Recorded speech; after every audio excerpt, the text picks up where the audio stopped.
ಹಸಿ ಅಲಸಂದಿ ಕಾಳು ವಡೆ ಹೇಗೆ ಮಾಡೋದು ಅಂತ ನೋಡೋಣ. ಹಸಿ ಅಲಸಂದಿ ಕಾಳು ಒಂದು ಬಟ್ಲು ತೊಗೊಂಡಿದ್ದೀನಿ, ಎಣ್ಣೆ ಕರಿಯೋದಕ್ಕೆ, ಹಾಗೂ ಉಪ್ಪು 1 ಸ್ಪೂನು, 2 ಚಿಕ್ಕ ಚಿಕ್ಕದು ಈರುಳ್ಳಿ ತೊಗೊಂಡಿದ್ದೀನಿ, ಚಿಕ್ಕ ಚಿಕ್ಕದಾಗಿ ಕಟ್ ಮಾಡ್ಕೊಂಡಿದ್ದೀನಿ, 2 ರಂಬೆ ಕರಿಬೇವು, ಒಂದು 6 ಹಸಿಮೆಣ್ಸಿನ್ಕಾಯಿ ತೊಗೊಂಡಿದ್ದೀನಿ ರುಬ್ಕೊಳ್ಳೋದಕ್ಕೆ, ಇದು ನುಗ್ಗೆ ಸೊಪ್ಪು ಸ್ವಲ್ಪ ತೊಗೊಂಡಿದ್ದೀನಿ, ಒಂದು ಹಿಡಿಯಷ್ಟು, ಒಂದು ಅರ್ಧ ಸ್ಪೂನ್ ಶುಂಠಿ ಬೆಳ್ಳುಳ್ಳಿ ಪೇಸ್ಟ್ ಇಲ್ಲ ಅಂದರೆ ಬೆಳ್ಳುಳ್ಳಿ ಶುಂಠಿನೂ ಹಾಗೆ ಹಾಕ್ಕೋಬೋದು ರುಬ್ಬೋದಕ್ಕೆ. ಇದು ಜೀರಿಗೆ ಪೌಡ್ರ್ ತೊಗೊಂಡಿದ್ದೀನಿ ನೋಡಿ. ಈಗ ಕಾಳು ಹಾಕ್ಕೊಂಡಿದ್ದೀನಿ ಮಿಕ್ಸಿ ಮಾಡ್ಕೊಳ್ಳೋದಕ್ಕೀಗ.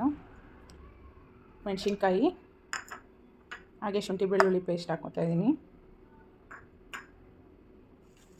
ಹಾಗೂ ಒಂದು 2 ರೆಂಬೆ ಕರಿಬೇವು ಹಾಕ್ಕೊತಾಯಿದ್ದೀನಿ. ಕರಿಬೇವು ರುಬ್ಬೋದಕ್ಕೇ ಹಾಕ್ಕೊತಾಯಿದ್ದೀನಿ. ಈಗ ಇದನ್ನು ತರಿಯಾಗಿ ರುಬ್ಕೊಂಬರೋಣ ನೋಡಿ. ಈಗ ತರಿಯಾಗಿ ರುಬ್ಬಿ ತೊಗೊಂಡಿದ್ದೀನಿ. ಇದಕ್ಕೀಗ ಒಂದು ಅರ್ಧ ಸ್ಪೂನಷ್ಟು ಉಪ್ಪು ಹಾಕ್ಕೊತಾಯಿದ್ದೀನಿ. ಹಾಗೆ ಕಟ್ ಮಾಡ್ಕೊಂಡಿರೋ ಒಂದು ಈರುಳ್ಳಿ ಚಿಕ್ಕದಾಗಿ ಕಟ್ ಮಾಡ್ಕೊಬೇಕು, ಹಾಗೂ ಜೀರಿಗೆ ಪೌಡ್ರು ಅರ್ಧ ಸ್ಪೂನು, ನುಗ್ಗೆ ಸೊಪ್ಪು ಚಿಕ್ಕದಾಗಿ ಕಟ್ ಮಾಡ್ಕೊಂಡಿದ್ದೀನಿ, ಒಂದು ಹಿಡಿಯಷ್ಟು ತೊಗೊಂಡಿದ್ದೀನಿ. ನುಗ್ಗೆ ಸೊಪ್ಪೇ ಹಾಕ್ಬೇಕಂತೇನಿಲ್ಲ, ಸಬ್ಬಕ್ಕಿ ಸೊಪ್ಪು ಹಾಕ್ಕೋಬೋದು, ಹಾಗೆ ಕೊತ್ತಂಬರಿ ಸೊಪ್ಪು ಹಾಕ್ಕೋಬೋದು, ಹಾಕ್ಕೊಂಡು ಮಾಡ್ಬೋದು. ನಾನು ಇತ್ತು ಅಂದ್ಬಿಟ್ಟು ನುಗ್ಗೆ ಸೊಪ್ಪು ಹಾಕ್ಕೊಂಡಿದ್ದೀನಿ, ಒಳ್ಳೇದು ಹೆಲ್ತ್ಗೆ ಅಂದ್ಬಿಟ್ಟು. ಹಾಗೆ ಅಕ್ಕಿ ಹಿಟ್ಟು ಇಂಗ್ರೀಡಿಯೆಂಟ್ಸ್ ತೋರಿಸಲಿಲ್ಲ, ಇದು ಬೈಂಡಿಂಗ್ಗೋಸ್ಕರ ಒಂದು 2 ಸ್ಪೂನ್ ಅಕ್ಕಿ ಹಿಟ್ಟು ಹಾಕ್ಕೋತಾಯಿದ್ದೀನಿ, ಒಂದು 2 ಸ್ಪೂನ್ ಅಷ್ಟೇ ಬೈಂಡಿಂಗ್ಗೋಸ್ಕರ. ನಿಮಗೆ ನುಗ್ಗೆ ಸೊಪ್ಪು ಇಲ್ಲಪ್ಪ ಅಂತೇಳಿ ಅಂದರೆ ಬೇರೆ ಸೊಪ್ಪು ಕೂಡ ಹಾಕ್ಕೊಂಡು ಮಿಕ್ಸ್ ಮಾಡ್ಕೋಬೋದು. ಇದನ್ನು ಚೆನ್ನಾಗಿ ಕಲಿಸ್ಕೊಳ್ಳೋಣ ನೋಡಿ. ಈಗ ಕಲಿಸ್ಕೊಂಡಿದ್ದೀನಿ ಇದನ್ನ ಚೆನ್ನಾಗಿ. ಈಗ ನೀರು ಹಾಕ್ತೇನೆ ರುಬ್ಕೋಬೇಕಿದು, ಮತ್ತು ಈರುಳ್ಳಿ ಎಲ್ಲ ಹಾಕೋದ್ರಿಂದ ಅದ್ರದ್ದು ನೀರು, ಬೇಳೆಯಲ್ಲೂ ಕಾಳಲ್ಲೂ ನೀರಿರುತ್ತೆ, ನೀರಿನ ಅಂಶ. ಹಾಗಾಗಿ ನೀರೇನೇ ಹಾಕ್ಕೊಂಡೇ ಇಲ್ಲ ನಾನು, ಅದನ್ನೇ ಕಲಿಸ್ಕೊಂಡಿದ್ದೀನಿ. ನೀರಿನ ಅವಶ್ಯಕತೆ ಏನು ಅಷ್ಟು ಇರಿಸೋದಿಲ್ಲ. ಕಲಸಿ ಇದನ್ನು ಸ್ಟೋರ್ ಮಾಡೋಕ್ಕಾಗೋದಿಲ್ಲ, ಮತ್ತು ಇದು ಹಿಟ್ಟನ್ನು ಹಾಗೆ ಬಿಡೋಂಗಿಲ್ಲ. ಕಲಸಿದ ಮೇಲೆ ಎಲ್ಲ ವಡೆಗಳನ್ನು ಹಾಕಿಬಿಡ್ಬೇಕಾಗುತ್ತೆ.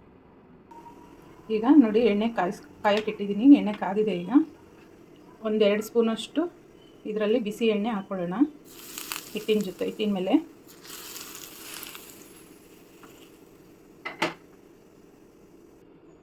ಈಗ ಇದು ಮೀಡಿಯಮ್ ಉರಿಯಲ್ಲಿ ಈಗ ಈ ಥರ ತಟ್ಕೊಳ್ಳೋಣ. ಎಲೆ ಮೇಲಾದರೂ ತಟ್ಕೊಬೋದು, ನೀವು ಕವರ್ ಮೇಲಾದರೂ ತಟ್ಕೊಬೋದು.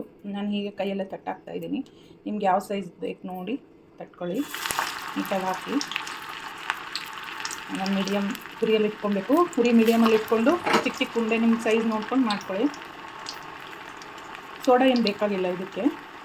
ಅಲಸಂದಿ ವಡೆಗೆ ನೀವು ಕಾಳು ಹಸಿದು ಸಿಕ್ಕಲಿಲ್ಲಪ್ಪ ಅಂದರೆ ಒಣಗಿರೋದೇ ಕಾಳು, ಅಲಸಂದಿ ಕಾಳು, ಅದನ್ನು ನೆನೆಸಿಟ್ಬಿಟ್ಟು ಆಮೇಲೆ ಈ ಥರನೇ ರುಬ್ಕೊಂಡು ಹೀಗೆ ಮಾಡ್ಕೊಬೋದು ನೋಡಿ. ಈಗ ವಡೆ ಬೆಂದಿದೆ, ಈಗ ತಗೊಳ್ಳೋಣ. ಈಗ ತಿನ್ನೋಕ್ಕೂ ತುಂಬ ಟೇಸ್ಟಿಯಾಗಿರುತ್ತೆ ಹಸಿ ಅಲಸಂದಿ ಕಾಳು ವಡೆ. ನೀವು ಒಮ್ಮೆ ಮನೇಲಿ ನಿಮ್ಮ ಮನೆಯವ್ರಿಗೂ ಎಲ್ಲರಿಗೂ ಇಷ್ಟ ಆಗ್ಬೋದು, ಒಂದು ಸಾರಿ ಟ್ರೈ ಮಾಡಿ ನೋಡಿ. ತುಂಬಾ ಟೇಸ್ಟಿಯಾಗಿರುತ್ತೆ. ಸೋಡಾ ಏನೂ ಹಾಕೋದಿಲ್ಲ ಇದಕ್ಕೆ, ಹಾಗಾಗಿ ನೋಡಿ ತುಂಬ ಚೆನ್ನಾಗಿ ಬಂದಿದೆ, ತುಂಬಾ ರುಚಿಯಾಗೂ ಕೂಡ ಇರುತ್ತೆ ನೋಡಿ. ಎಲ್ಲವನ್ನು ಹೀಗೆ ಮಾಡಿ ಎಲ್ಲವನ್ನು ಹಾಕ್ಕೊಂಡು ತೊಗೊತಾ ಇದ್ದೀನಿ. ಈಗ ಎಲ್ಲ ಮುಗಿಸ್ತೀವಲ್ಲ, ತುಂಬಾ ರುಚಿಯಾದ ಅಲಸಂದಿ ಕಾಳು, ಹಸಿ ಅಲಸಂದಿ ಕಾಳು ವಡೆ ರೆಡಿಯಾಗಿದೆ ನೋಡಿ. ಈಗ ತುಂಬಾ ರುಚಿಯಾದ ಅಲಸಂದಿ ವಡೆ ರೆಡಿಯಾಗಿದೆ. ನೀವು ಮನೇಲಿ ಒಮ್ಮೆ ಟ್ರೈ ಮಾಡಿ ನೋಡಿ.